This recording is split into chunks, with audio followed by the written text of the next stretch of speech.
갈릴리로 가라라는 제목으로 말씀 함께 나누도록 하겠습니다.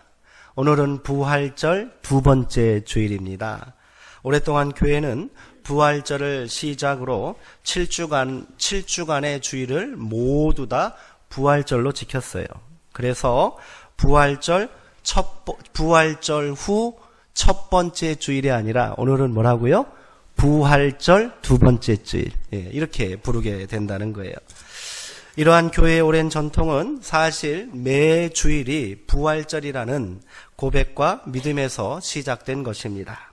초대교회가 안식일을 대신하여 안식일 다음 날인 주일을 지키게 된 이유는 그날이 무슨 날이기 때문입니까? 바로 예수님께서 부활하신 날이기 때문이에요. 성경은 예수님의 부활이 안식일이 지난 다음 날 새벽이었다라고 증언합니다. 유대인들은 안식일을 토요일에 지키거든요. 그러므로 부활절은 1년에 한 번만 있는 기념일이 아닙니다. 매 주일, 모든 주일이 부활절이 되는 줄 믿습니다. 이런 믿음으로 우리가 설 때 이 예배가 우리 가운데 부활의 기쁨과 생명으로 가득 채워주게 될 줄 또한 믿습니다. 기독교 신앙에서 부활을 빼면 뭐가 남겠습니까? 아무것도 남지 않습니다. 바울은 예수가 다시 살아나지 않았다면 우리가 전하고 있는 것은 모두 다 헛것이며 우리가 하나님 앞에서 거짓 증인으로 고발될 것이다. 이렇게 말했습니다. 이처럼 부활이란 우리가 믿고 고백하는 바 믿음의 전부가 됩니다. 이는 부활이 단순한 확신이나 신념이 아니라 믿는 자들이 실제적인 삶 가운데 이 부활의 증거가 나타나야 되고 부활의 삶을 살아야 함을 말하는 것입니다. 우리는 예수님의 십자가 죽음이 의로운 한 사람의 죽음이 아니라는 사실을 알고 있습니다. 그것은 모든 인류를 대신하여 죽으신 대속의 죽음이라고 고백합니다. 쉽게 말해서 뭐예요? 예수 그리스도의 죽음은 곧 누구의 죽음이라는 겁니까? 나의 죽음이라고 고백하는 거예요. 이게 바로 믿음입니다. 마찬가지로 예수의 부활은 하나님의 아들이신 한 사람에게 일어난 초자연적인 사건만은 아니라는 거예요. 그러므로 성도의 부활은 단순히 마지막 종말의 때에 일어날 우주적이고 미래적인 사건만은 아니란 말이지요. 우리는 예수 그리스도와 함께 부활한 줄 믿습니다. 예수 그리스도와 함께 죽었고 또 그리스도와 함께 부활한 것입니다.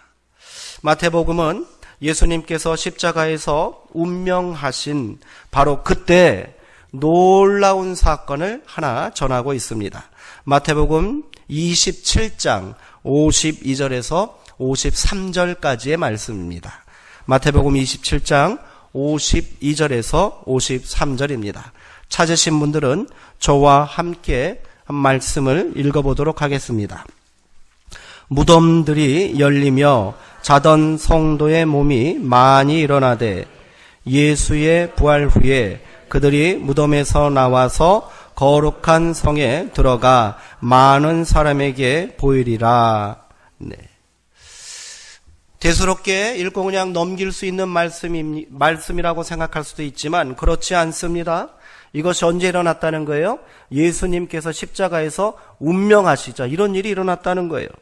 참으로 해석하기 힘든 놀랍고도 당황스러운 말씀입니다. 이것을 성경학자들은 난해구, 해석하기 힘든 말씀이다 이렇게 말합니다. 쉽게 해석할 수 없고요. 함부로 그 뜻을 말하기도 어렵습니다. 자, 그러나 우리는 이 말씀을 읽을 때 이 말씀 그대로라면 예수님께서 운명하실 때 무덤문을 열고 시체들이 일어났다는 이야기입니다. 이를 어떻게 이해하고 해석해야 할까요? 이 말씀은 그저 허무맹랑한 이야기가 아닌 것입니다. 그것은 바로 예수의 죽음과 부활에 대한 실제적인 경험과 깨달음에서 온 마태의 고백이라는 거예요. 예. 마태의 실제적인 고백을 이 안에 담았다는 겁니다. 예수의 십자가 죽음이 나의 죄를 대신한 하나님의 심판이라는 사실을 깨닫게 되는 순간 우리는 비로소 지금까지 내가 죽음의 권세 가운데 사로잡혀 있었다는 사실을 발견하게 되는 겁니다. 마태는 이 깨달음의 순간을 무덤들이 열리고 자던 성도들의 몸이 많이 일어났다, 이렇게 고백한 거예요. 지금까지 나는 살아 있었다고 생각했는데 실상은 어떻다는 거예요? 무덤에서 묻혀있는 시체들처럼 죽은 것이나 다름없었다는 이야기입니다. 성경은요, 하나님과의 관계가 깨어진 인생들이, 하나님과의 관계가 깨어진 인생들이 하나님을 대적하고 하나님을 또 외면하며 사는 삶을 뭐라고 그럽니까? 죄라고 말하고요, 또 그것을 죽음이라고 말하는 거예요. 하나님 없이도 잘 살 수 있다고 착각하고 또 하나님처럼 나도 그렇게 살 수 있다라고 말하며 살고 있으나 그들은 실상 어떻다는 거예요? 무덤 속에 묻혀있는 시체들처럼 죽은 것이나 다름없다. 마태는 그 고백을 지금 하고 있는 겁니다. 마태의 고백은 여기서 끝나지 않지요. 이어지는 말씀에서 마태는 이렇게 말합니다. 예수의 부활 후에 앞으로 있을 일을 미리 말씀합니다. 그들이 무덤에서 나와서 거룩한 성에 들어가 많은 사람들에게 보였다, 이렇게 고백합니다. 이 또한 뭐예요? 시체가 일어나서 무덤에서 나와서 성전에 나타났다는 얘기가 아닙니다. 죄와 죽음에 대한 실제적인 각성이 있은 후에 비로소 예수의 부활이 누구의 부활로 믿는 거예요? 나의 부활로 고백하고 믿게 된다는 의미입니다. 우리가 그저 어렴풋하게 이해했던 십자가 죽음과 부활의 참 의미를 깨닫게 하는 놀라운 말씀이 아닐 수 없습니다. 마태는 지금 뭘 말하고 있습니까? 예수의 죽음과 함께 나도 죽었고 예수의 부활과 함께 당신도 다시 살아날 것입니다. 이것을 미리 지금 언급하고 있다는 겁니다. 어려운 말씀이 아니에요. 이것을 문자 그대로 해석하고 예수의 부활과 우리 성도의 부활을 저 멀리 따로 떼어놓고 생각하니까 도무지 해석이 안 되는 거예요. 우리는 예수 그리스도와 함께 십자가에서 죄에서 죽었다라고 고백하는데 우리가 예수 그리스도와 함께 무덤을 열고 부활했다는 고백을 우리가 유보해 놓고 있기 때문에 이 고백은 저 멀리 언젠지 모르지만 그 마지막 때에 우리 주님 다시 오실 그날에 죽음 이후에나 있을 사건이라고 생각하니까 이 말씀이 도무지 해석이 안 되는 겁니다. 어떻습니까? 오늘 마태가 말하는 바는 부활은 지금 우리 가운데 어떻게 됐다는 거예요? 이미 일어났다는 거예요. 예수의 부활은 곧 우리의 새로운 부활의 역사이며 우리 삶에 새로 태어나는 다시 사는 현실이라는 것을 마태는 증거하고 있습니다. 이제 부활에 대한 우리의 인식과 고백을 새롭게 해야 합니다. 그래야 우리가 부활의 참된 의미와 생명의 힘을 비로소 깨닫고 부활의 삶을 새 생명의 축복을 누리며 살 수 있는 줄 믿습니다. 아무리 부활의 진정한 의미를 깨달았다 해도 이를 실제로 체험하고 살지 않으면 무슨 의미가 있겠습니까? 아무 의미가 없습니다. 놀라운 비밀을 깨달았습니다. 놀라운 지혜를 가지고 있습니다. 그런데 그 지혜와 깨달음대로 살지 않으면 아무 소용없는 거예요. 마찬가지입니다. 우리의 믿음이 생명력을 잃고 본질에서 멀어져 있다면 우리가 부활 생명과 부활의 삶을 살지 않기 때문이라는 거예요. 그래서 오늘 제가 설교를 통하여 말하고자 하는 바는 간단합니다. 한번 따라해 보시기 바랍니다. 믿는 부활에서 사는 부활로 믿음의 부활에서 삶의 부활로. 이게 바로 오늘 제가 드리고자 하는 말씀입니다. 오늘 말씀은 예수께서 십자가에서 죽으시고 무덤에 묻힌 지 3일째 되는 날 새벽에 일어난 사건에서부터 시작됩니다. 이 사건에 두 명의 여인이 등장하지요. 막달라 마리아와 다른 마리아라는 거예요. 당시에는 마리아라는 이름이 굉장히 흔했어요. 예수님의 어머니, 모친의 이름도 뭐였습니까? 마리아였죠. 그리고 여기 나오는 막달라 마리아, 막달라 지방에 사는 마리아예요. 그리고 또 다른 마리아가 등장합니다. 어쨌든 이 두 명의 마리아가 지금 새벽에 예수님의 무덤을 찾아왔습니다. 이때 어떤 일이 벌어졌어요? 큰 지진이 났대요. 그리고 하늘로부터 천사가 내려왔고 무덤을 막고 있던 큰 돌을 밀어내고 그 돌 위에 앉아있는 모습을 보게 됩니다. 그 광경을 봤는데 어떻겠습니까? 얼마나 놀랐겠어요. 두려웠을 겁니다. 무서웠습니다. 얼마나 두렵고 무서운 광경이 눈앞에서 펼쳐졌는지 그 무덤을 지키고 있었던 군인들은 어떻게 했다고요? 쓰러져서 기절해서 그 자리에서 죽은 사람처럼 되어 있더라. 이렇게 말하고 있어요. 여자들도 놀라 두려워하기는 마찬가지 아니겠습니까? 그러나 군인들처럼 정신을 놓을 수는 없습니다. 무덤에 묻혀있던 예수님께 무슨 일이 일어났는지 심히 걱정이 되는 터라 떨리는 몸을 붙들고 정신을 차릴 수밖에 없는 거지요. 이때 천사가 여자들에게 말합니다. 두려워하지 말아라. 나는 너희가 십자가에 달리신 예수를 찾는 줄 안다. 그는 여기 계시지 않다. 슬픔과 절망, 두려움에 숨이 막힐 지경입니다.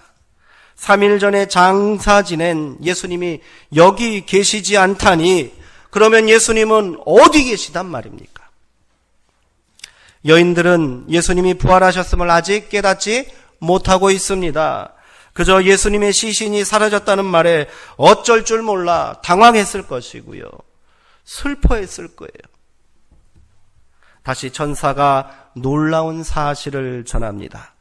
예수는 말씀하신 대로 다시 살아나셨다. 와서 그가 누워 계셨던 곳을 보아라. 이제 비로소 여자들은 예수님께서 말씀하신 대로 부활하셨음을 깨닫게 됩니다. 예루살렘으로 올라가시던 길에서 예수님은 3번이나 거듭 말씀하셨지요. 예루살렘에 올라가면 대제사장들과 장로들이 나를 사로잡을 것이고 이방인들의 손에 넘겨 죽일 것이다. 그러나 나는 3일 후에 다시 살아날 것이다. 부활에 대해서 확실하게 말씀해 주셨습니다. 그리고 그것이 실제로 지금 일어난 겁니다. 그리고 그 부활의 생생한 현장에 두 여인이 지금 증인으로 서 있는 거예요. 천사들은 아직까지 이 사실을 어떻게 받아들여야 할지 몰라 두려움에 떨고 있는 여자들에게 할 일을 일러줍니다. 오늘 7절의 말씀입니다. 우리 7절의 말씀 제가 한번 읽어드리겠습니다. 너희는 빨리 가서 제자들에게 이 사실을 전하여라. 예수는 죽은 사람들 가운데서 다시 살아나셔서 너희보다 먼저 갈릴리로 가셨다. 너희가 거기서 예수를 보게 될 것이다. 여기서 우리는 7절의 말씀에 다시 한번 주목해야 합니다. 천사는 예수님의 부활을 죽은 자 가운데서 다시 살아난 사건이라고 말하고 있습니다. 이상하지 않습니까? 분명 부활은 예수님 한 분에게 일어난 사건입니다. 그런데 천사는 죽은 자들 가운데서 일어난 사건이라고 전하고 있어요. 죽음과 부활이 예수님 한 개인에게 일어난 사건이 아니라는 것을 다시 한번 확인시켜주는 대목입니다. 그러니 예수의 부활을 믿지 못하는 너희 죽은 자들아, 이 사실을 분명히 묻고 깨달아 예수와 함께 지금 뭐 하라는 거예요? 부활하라고 말하고 있는 겁니다. 여인들은 여전히 죽은 자들이었습니다. 죽은 자들 가운데 있었어요. 그러나 예수 그리스도께서 죽은 자들 가운데서 다시 살아나셨다는 그 사실을 확인하고 목격하는 순간 그들도 예수와 함께 어떻게 되는 거예요? 죽은 자들 가운데서 다시 살아나는 거예요. 부활하는 거예요. 성도의 부활은 이러한 역사 가운데 우리의 삶에서 실제가 되는 것입니다. 천사가 전하는 부활의 소식을 들은 여자들의 첫 번째 반응은 어땠을까요? 아직까지 믿음이 온전하지 않습니다. 오늘 8절에 보니까 여자들은 무서워했다고 기록하고 있습니다. 세번역 성경은 여자들이 무서움과 큰 기쁨이 엇갈려서 이게 무서운 건지 기쁜 건지 분간이 안 된다는 거예요. 급히 무덤을 떠나서 이 소식을 그의 제자들에게 알리려고 달려갔다. 이렇게 전하고 있습니다. 아직까지 여자들에게 부활의 기쁜 소식은 나의 소식이 되지 못합니다. 이는 그의 제자들에게 전해야 할 무서움인지 기쁨인지도 분간할 수 없는 소식일 뿐입니다. 이들은 두려움 속에서 정신없이 달려가는 길에 드디어 누구를 만났습니까? 예수님을 만나게 됩니다. 예수님께서 그들 앞에 나타나신 거예요. 예수님께서는 여인들을 만나 평안하냐 이렇게 물으셨습니다. 이를 직역하여 번역하면 기뻐하라라는 말입니다. 예수님이 평안하냐 물었는데 그 원뜻은 뭐라는 거예요? 두려워 떨고 달려가고 있는 여인들에게 예수님은 뭐라고 말씀하신 겁니까? 기뻐하라. 더 이상 무서워하거나 두려워하지 말라는 말씀입니다. 부활은 그 누구도 아닌 바로 너희의 기쁨이요 평안이라는 말이지요. 예수님은 감격에 겨워 발을 붙잡고 경배하는 여인들에게 다시 한번 그들이 해야 할 일을 일러주셨습니다. 무서워하지 말아라. 가서 나의 형제들에게 갈릴리로 가라고 전하여라. 거기서 내가 그들을 만날 것이다. 마태복음은 이후 제자들이 갈릴리로 가서 부활하신 예수님을 만나게 되었다고 전하고 있습니다. 그런데 왜 갈릴리일까요? 부활의 확실한 증인이 되려면 어디에 가야 돼요? 무덤 가야지요. 무덤에 가서 무덤이 비어있는 거 살펴보고요. 상황이 어떤지 봐야지 할 거 아닙니까? 근데 갈릴리로 가랍니다. 천사도 그랬고요. 예수님도 자꾸만 갈릴리로 가라고 하시는 이유가 무엇이겠습니까? 이 말씀은 이미 예수님께서 제자들에게 하신 말씀입니다. 마태복음 26장 32절에 예수님은 십자가에 달리시기 전 제자들과의 마지막 유월절 만찬의 자리에서 이렇게 말씀하셨습니다. 내가 살아난 후에 너희보다 먼저 갈릴리로 갈 것이다. 그 말씀 그대로 예루살렘에서 죽임을 당하신 예수님은 부활하셔서 다시 갈릴리로 가셨습니다. 갈릴리는 예수님께서 하나님 나라를 선포하시고 하나님 나라를 세우시기 위하여 일하신 곳입니다. 그러나 갈릴리는 예수님의 단순한 사역의 장소만은 아닙니다. 그곳에서 성장하셨습니다. 어린 시절을 갈릴리에서 보내셨고요. 사람들과 몸을 부대끼며 목수일을 하시면서 사셨습니다. 그리고 그 땅 갈릴리에서 사람들과 함께 고통과 아픔과 슬픔을 나누며 그 사람들 마음속에 하나님의 나라를 심으셨고 세우셨습니다. 갈릴리는 그러기에 예수님의 삶의 현장인 거예요. 기쁨과 만족도 있었지만 실패와 절망의 기억도 함께 있는 곳입니다.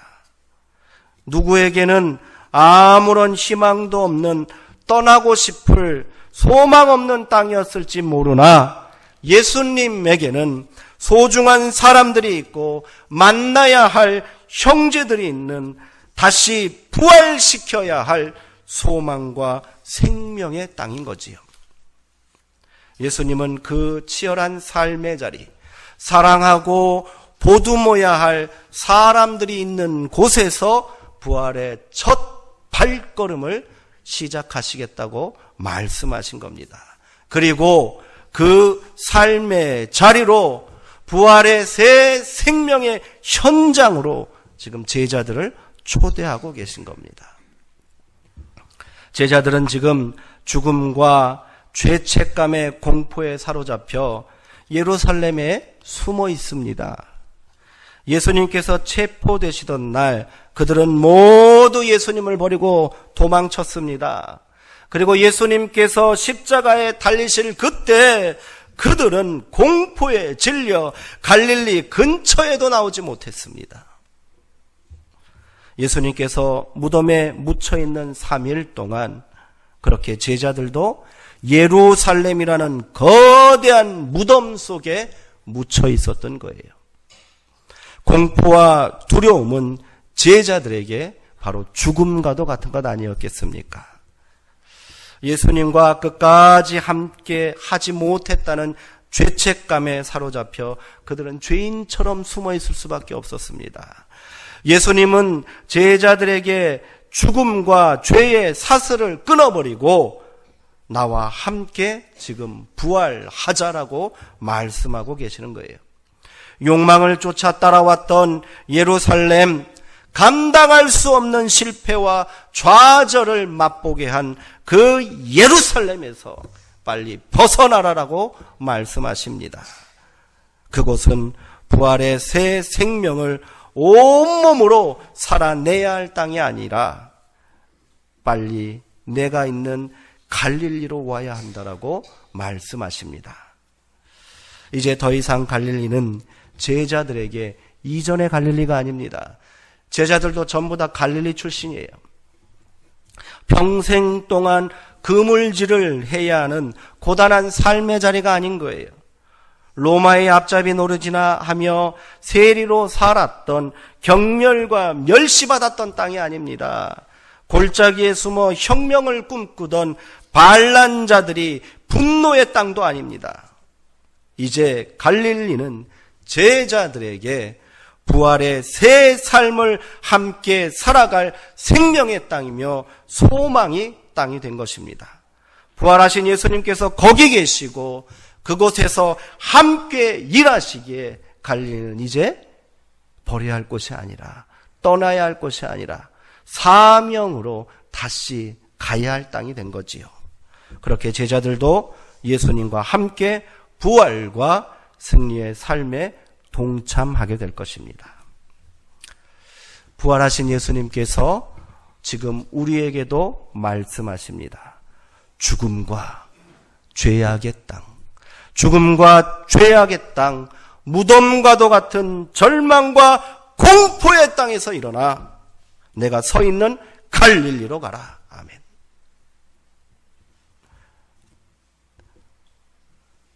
그렇게 우리도 부활의 기쁨과 생명의 삶을 살기로 결단합시다.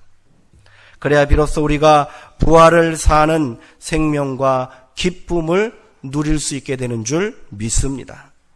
지금 내가 서 있는 삶의 자리가 바로 뭐예요? 갈릴리예요. 갈릴리예요. 예수와 함께 부활할 승리와 영광의 자리가 바로 여기 나의 삶의 자리인 줄 믿으시기 바랍니다. 그 땅을 외면하지 마십시오. 다른 곳에서 부활의 소망을 꿈꾸지 마십시오. 부활하신 예수님은 당신의 삶의 자리로 우리를 다시 초대하고 계십니다. 함께 부활에 참여하여 새로운 삶, 생명과 기쁨이 충만한 삶으로 우리를 인도하셨습니다. 우리도 그래야 합니다. 부활은 내 안의 기쁨과 감격의 경험으로 고백으로만 멈춰서는 안 된다는 말입니다. 예수님과 함께 내가 서 있는 삶의 자리, 바로 갈릴리에서 우리도 예수와 함께 부활하여 그 부활의 생명과 능력으로 함께한 모든 자들이 부활의 기쁨을 참여하고 생명의 역사를 경험하도록 우리가 일해야 될 줄 믿습니다. 이것이 부활의 증인이 되는 거예요. 이게 부활 신앙의 핵심인 겁니다. 지금 우리가 살고 있는 이 땅은 생명의 땅입니까? 죽음의 땅입니까? 그래요. 이 땅은 생명이 호흡하고 있는 그런 땅만은 아닌 것 같습니다. 사망의 영과 어두운 죄악의 그늘에 덮여 있는 죽음의 땅 아닙니까? 우리가 믿음의 눈으로, 영적인 눈으로 이 실체를 바라봐야 한다는 거예요. 저마다 옳은 일이라고, 잘하는 일이라고, 이렇게 해야 잘 사는 거라고, 그런 저런 이유로 인하여 자행되는 파괴와 죽음의 현장을 우리는 날마다 목격합니다. 성공을 위해서는 수단과 방법을 가리지 않습니다. 자녀들에게도 그거 강요합니다. 나와 다른 생각을 가진 사람들은 싸워야 하고요, 굴복시켜야 할 적일 뿐입니다. 더 많이 소유하고 더 많이 누리기 위해서는 모두가 반드시 이겨야 할 경쟁자일 뿐이에요. 뒤쳐서서는 안 됩니다. 나를 무시하고 인정해주지 않는 것처럼 보이는 사람은 복수의 대상일 뿐입니다. 제가 과장하는 것입니까? 나는 안 그렇다고 생각하십니까? 우리도 어느덧 이 사망과 죄악의 그늘에 덮여 있는 이 땅에서 그렇게 생명을 잃고 살아가고 있다는 것을 깨달아야 합니다. 그래야 잘 살고요, 인정받고요, 성공할 수 있다고 믿고 우리도 그렇게 살아가고 있었던 거예요. 흔히들 말합니다. 그 사람 잘 살고 있다고. 아목이 아주 잘 살아. 어떤 게 잘 사는 거예요?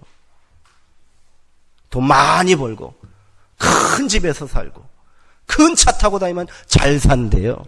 그게 잘 사는 거예요? 그건 부자예요. 부자가 곧 잘 사는 거라는 거예요.